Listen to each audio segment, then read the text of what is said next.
Hey there, good evening. Nice to see you. It's time for the Bronx Buzz. This is BronxNet's program where we talk to reporters, writers, editors, journalists, all different people who put stuff out in the Bronx so you can get an idea kind of like what they're thinking about and what really is behind some of the most important stories in the borough of the Bronx. In our second segment, we usually do arts and culture, and you are going to love the segment that we have for you. It's people doing some incredible music for all the people in the Bronx. So we'll do that in our second segment. To start, though, we'll say hi to Rosalind Adams, who's an investigative reporter for The City, where she reports on housing and real estate. Not quite the subject for this dialogue, but nice to see you, Rosalind. Thank you so much. It's nice to be here. Rosalind, as I'm reminded her, has written extensively about the cannabis rollout in New York State, and it's had some bumps and bruises, to say the least. Let's just start with in May, you wrote a story about the management director, Chris Alexander, resigning after criticisms from the governor. What was the governor's beef at the time? Well, I think, this really, I mean, it's been a troubled rollout. We have to go back to sort of 2021 was legalization. And, the Office of Cannabis Management started up towards the end of that year as Hochul took office. And, I think there were so many expectations about how quickly we could get stores open. And by really January of this year in 2023, um, the state was so far off pace of how many stores had opened that the governor had sort of said, um, publicly that this disaster had Yeah. really been this rollout had really been a We disaster. really got to do something about it. I mean, Yeah, yeah, that was really the exactly. thing. And then, I mean, I remember that there were growers who were promised certain opportunities, and they were like, all of a sudden, we have stock that we can't get rid of because the thing is not working. And then, of course, the competition from the illegals. And you wrote about this. You showed a rather extraordinary video of a raid, and this kind of was out of control. They wanted the New York City sheriff to be able to handle this, but it didn't seem to make sense, and certainly wasn't effective for the numbers of illegal stores that we have or Yeah, had. so I think what the governor is trying to do right now is play catch up to what's happened the last couple of years. So there were new enforcement measures passed in April or May of this year that allowed local law enforcement to help shut down stores and to also padlock some of these illegal stores. And so that's what you're seeing now is the NYPD are going. They're being pretty aggressive. You can see in the video they're threatening to arrest almost as soon as they get into the store. Really only 30 seconds goes by. Let me just interject about that. There didn't seem to be like the normal process that police use if God forbid somebody's got something going on in their store or in their apartment. They have a warrant. Here they were just like open up the door, put them in handcuffs, and take them out. I mean, it's a little weird. The dynamic wasn't like set, I guess is the word that I'm looking for. Yeah, and that's what like lawyers who represent some of these shopkeepers are pointing out as well. Like, people still have the right to ask for, to ask for a warrant or and that's sort of what's in contention right now. When the original MRTA law passed legalization, like there was a provision that in there that said shop owners could refuse a regulatory inspection. And what we're seeing right now is not that certainly, but Yeah. yeah. Yeah, so they've taken down a bunch of them. What was I wasn't clear on this myself, just as a resident who reads the newspapers. What was Yeah. the difference between the way this was policed in the past versus what the state did at budget time, and changed the way that this is being handled now that apparently gives the sheriff's office more teeth? So now they can go in and padlock the stores, where they As didn't opposed really. to letting them open again. Yeah, so Yeah. what they were doing before is they would do an inspection, they would seize product, they put up, like, maybe you've seen the notice, like, notice of illegal cannabis I here. have seen them, yeah. Yeah, but the stores would reopen pretty quickly. The you know, I wrote a story last October that the Office of Cannabis Management didn't really have the resources to do the hearings. So people, they'd get fined, but I wrote another story that the people weren't paying their fines. So it wasn't enough of a deterrent, and the state really felt like they had to do more, which is where this padlocking provision came in. And, I have to say, and I travel in the Bronx and, of course, all throughout New York City, this illegal stores are everywhere. And, of course, in some cases, they're called a smoke shop and they sell paraphernalia. It's not clear whether or not they're selling, an illegal product. Um, Yeah. w- I guess just again as a regular person, what are the prospects of actually trying to get in there and make it so that they don't compete so heavily with regulated stores? Well, actually, like this most recent legislation has been very effective. I think when you're walking around Manhattan now, you can see the bunch of, the cops are shutting some of them down, but also some of them are just deciding that it's not worth It's it not worth anymore. it. And Yeah, well, that's yeah, good. they're closing on their own. Mhm. Um, so, you know, the video aside and how these inspections are going, the increased enforcement is more of a deterrent, and we are seeing less of these stores now. Now, but then June 18th, you wrote a story that cannabis licensees blast Hochul for disastrous rollout, even though the governor says there's a new era for the industry. Are they going to calm calm down, or do they still have a reasonable beef about what could be done? Yeah, so that story was really in response to an earlier story I wrote about the state's cannabis, like social equity investment fund, Right? um, and Yes. its agreement with Chicago Atlantic. And that agreement was very, very secret. The state really refused to answer questions about it, kept saying that they were helping businesses start up. The idea was that the state would create this $200 million fund that would finance dispensaries to open, and then the dispensary operators would take out loans from that fund, and pay them back over time. So they'd be handed like a turnkey dispensary. So not that many of those are open right now. I think we're Right. at like 16, but the deals have been, they're very heavy loans, they're very steep costs. And so I think there is some of the people that are in the legal program saying, like, well, wait, what about our deal? We didn't get a very good deal in this. Um, but yeah, I mean, it also speaks to how many different things are going on at once. There's the people that are Yeah. funded by the investment fund program. There's the people that are trying to get open on their own. There's like this gray market area as well of these shops. So it's been a Yeah. very Yeah. time. It just strikes me as ironic, and I did a couple of shows on my other program, Bronx Talk, with advocates who were really excited about number one. The original plans were to make sure that people who had been hurt by the system in the past got a chance to, get some, something out of it finally, and get their lives not hurt by what had happened to them, being arrested and everything else. But then, like, and there were great high hopes that we were going to do this, we were going to do it right, it was going to be regulated, the people who had been hurt were going to open businesses. And then it Right. rolled out, and then we hear stories like the one you wrote. I think it was Senator, one of the Bronx senators, Gustavo Rivera and Liz Kruger, who came out and complained about the funds. When I hear and read what you wrote about it kind of being a secret fund, it's almost like that was what we were trying to stop in the first place, and Yeah. we never got there in a way. I suppose my hope and the hope of everybody is that one day we will get there. Yeah, I think some of what we're seeing is like, when you compare what's happening in New York, like we're not the first state to go through these issues. I Yes, think, that's true.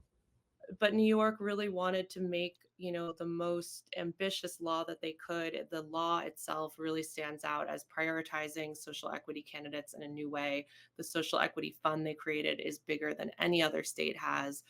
Um, And, the state did license people that had been harmed by past drug laws first. And it did license farmers that had gone bankrupt from growing hemp when that market collapsed. Right. So it is trying, but yeah, I think what you're seeing in the fund is, when there's a big pool of money and there's a lot of secrecy, there's But still questions. well, yeah, that not only New York State, every state. Do you think that, I was trying to think back to the timing of the whole rollout.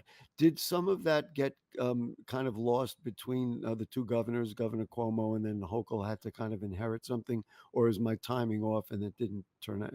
It wasn't. It was really was Hochul's thing to begin with. Do It you was have a all recollection?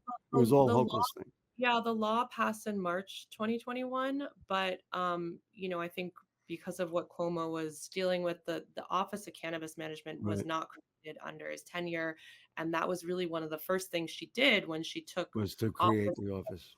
was created Yeah. and say, "I'm going to get this off the ground." But, one thing, let's not be totally negative. What I hear from a lot of people is that the stores themselves are well managed.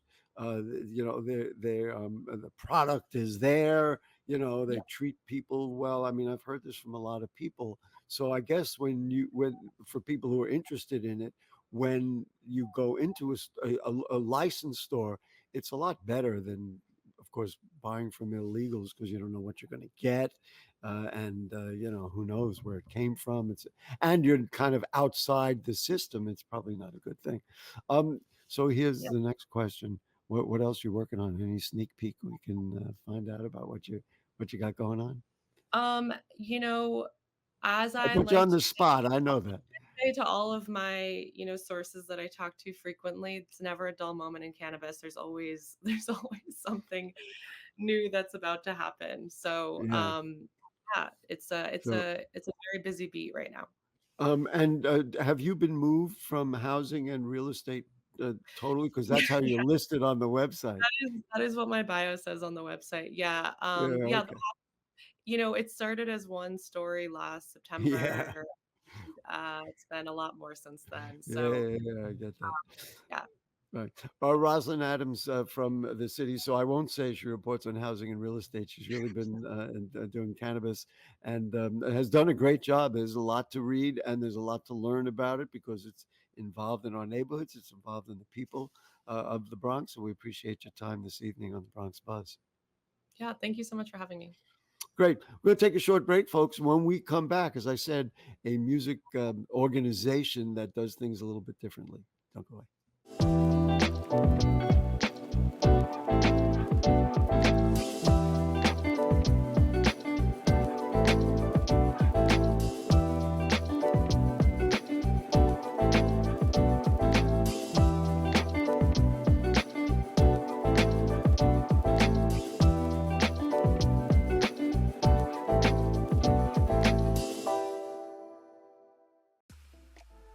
This year, BronxNet Community Television needs your support.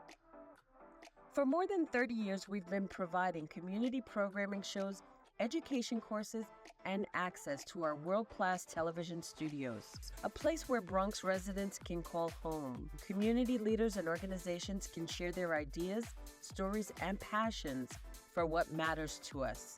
We are still going strong, working hard each day, building new studios, creating new jobs, and expanding our digital inclusion opportunities so that your voices can still be heard. Every dollar counts. Donate to BronxNet and keep the momentum going and continue building a better Bronx with BronxNet.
Okay, back with you on the Bronx Buzz. I'm thrilled. Everybody knows how much I love music. I love Bronx music.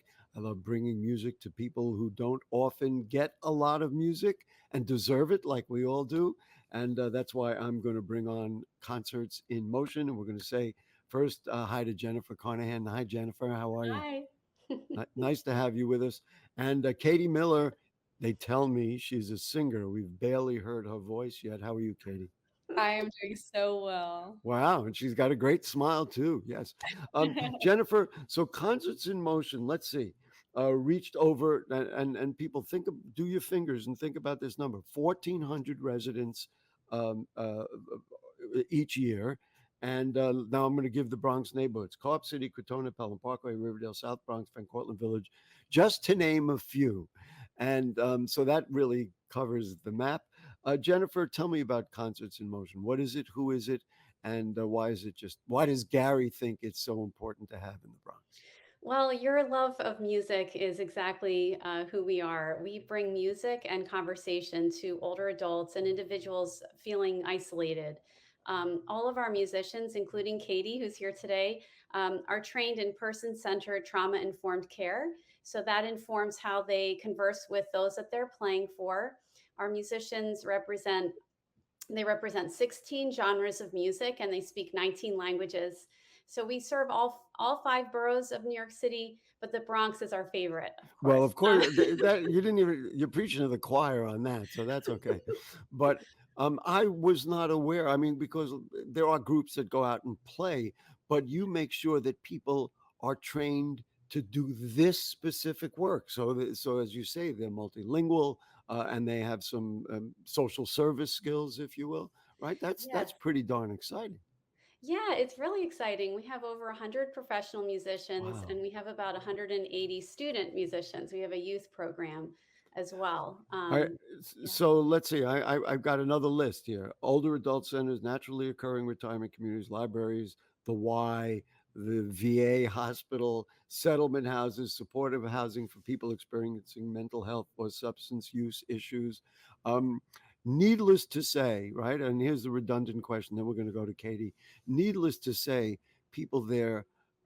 Their faces must light up when they see and hear music in those places. But they're both nodding their head. But Jennifer, right? This must be just incredibly joyful for the performers.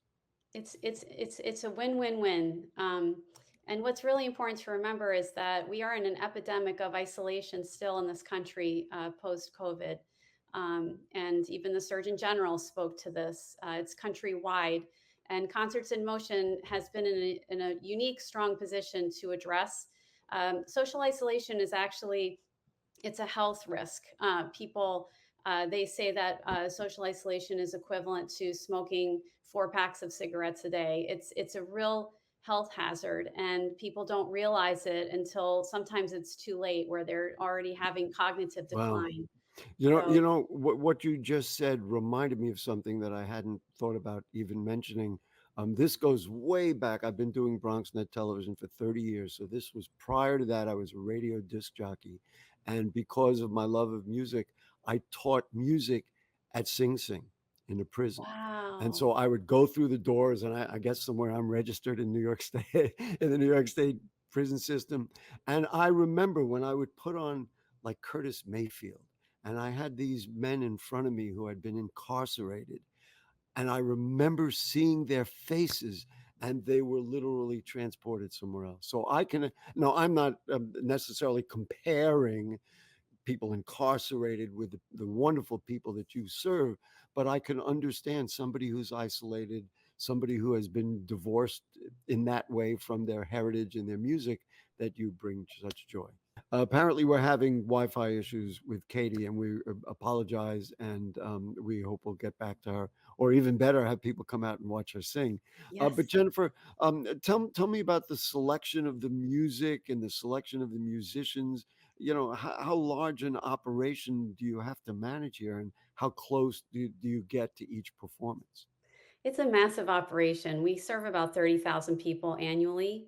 Oh, Uh, well, I had because it was 1,400 Bronx residents. Bronx, Right. yeah, Okay. 1,400 in the Bronx, but 30,000 across Wow.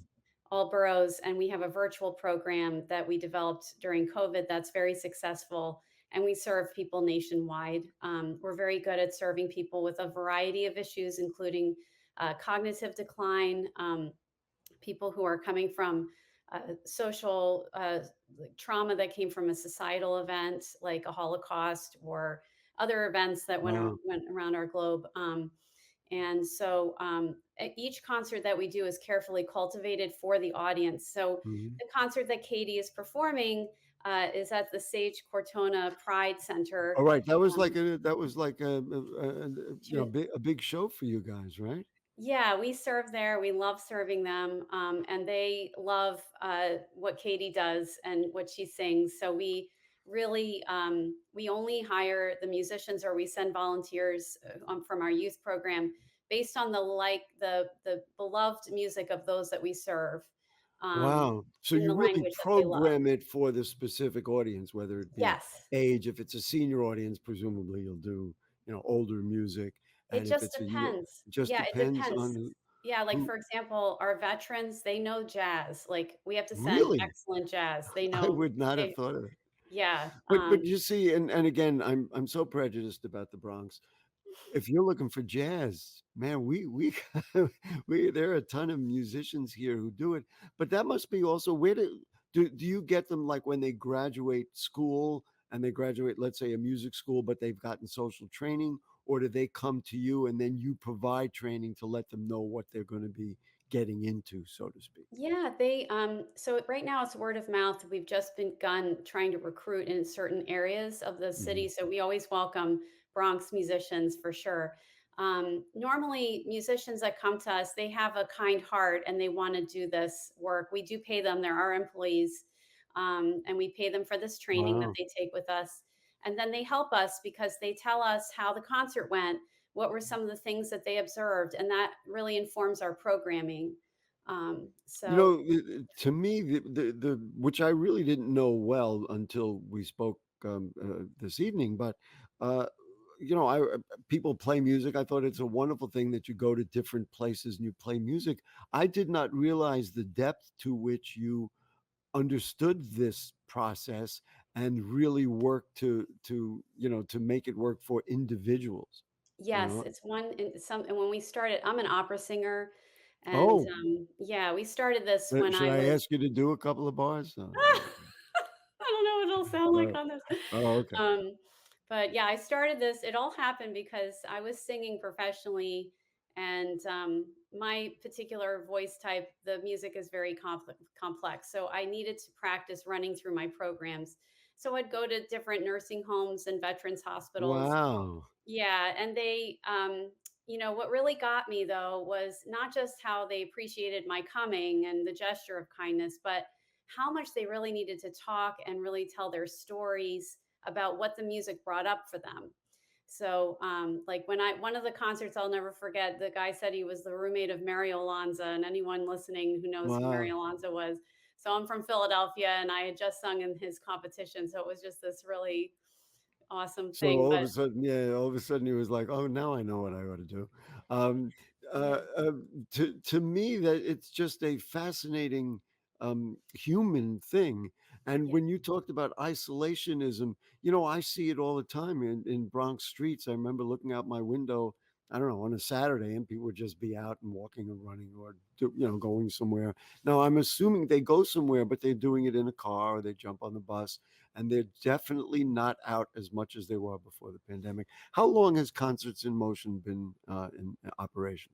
We're 15 years old, so I Wow, founded it in 2009. Yeah, wow. And about how many concerts do you do a year? So 30,000 people, 1,400 in the Bronx, but how many do you play? 1,000. Oh, 1,000. It's funny because I thought maybe you were gonna have to do a little figuring, but no, you had that. No. You do 1,000 concerts. Yeah, That's and I have amazing. a team of amazing women who work behind the scenes with incredible skill and talent to make all these happen. Y And the way we yeah. do it, Excuse me, yeah, 1,000, by the way, doing the very loose arithmetic is 3 a day. yes, something like that. Yeah, yeah. Sorry, my head just exploded. That's okay. That is so many. So do you work out of an office, or everybody works from home nowadays? Of Well, course, they can it's do that, funny. We did have an office pre-COVID, but we've been right? using WeWork as a good solution for us. We figured out how much we actually need to meet as a team and how much people can just kind of do from home. So that's been a good solution for us because our concerts are happening in every borough of the city. And then we have a virtual program. So those concerts are free of charge and they're 9 a week in various languages and genres. Wow. Yeah, and so we serve people across the country with those concerts. And so some of them are for people with dementia, people who are Chinese speaking, Russian speaking, And then Slavic. and then you have that music from that culture in that room. Yes, yes, That is just, I'm really just, I'm impressed. I'm thrilled because I understand it, and I'm going to guess now. I realize maybe Queens is a little bit like that, but that speaks so much to the borough of the Bronx. yes, People, people who have been marginalized for any possible reason, could even be health reasons or disabilities or whatever it is, and as well as their immigration status. I mean, we could go on and on and on. That in many ways defines our borough, and you're addressing them. Thank you so yes, much. Thank you yes, so much. Okay, yes. so now let's see the Jewish and klezmer concert at Riverdale Senior Services. Yes. That's July 10th. Speaking of, playing right to the people that you serve. Anything else you want to mention? And also, please give us a contact for anybody who works in an organization and wants to contact you. Wonderful. Yes, I will do that. And essentially, our role is reminding people of their dignity. And when you're socially isolated, it's not only really depressing, but it can be feeling demoralizing. And so, with music, when we bring music to people that's very thought through and it's combined with a kind person who's interested in listening to them and their lived experience, it kind of It works as changes their life. I just want to move it a along transformative. before. So, what contact information do we use? A phone number, an email? What do we do? Yes, the website I gave to Anderson, Okay, he's going to put it up on the concertsinmotion.org. screen.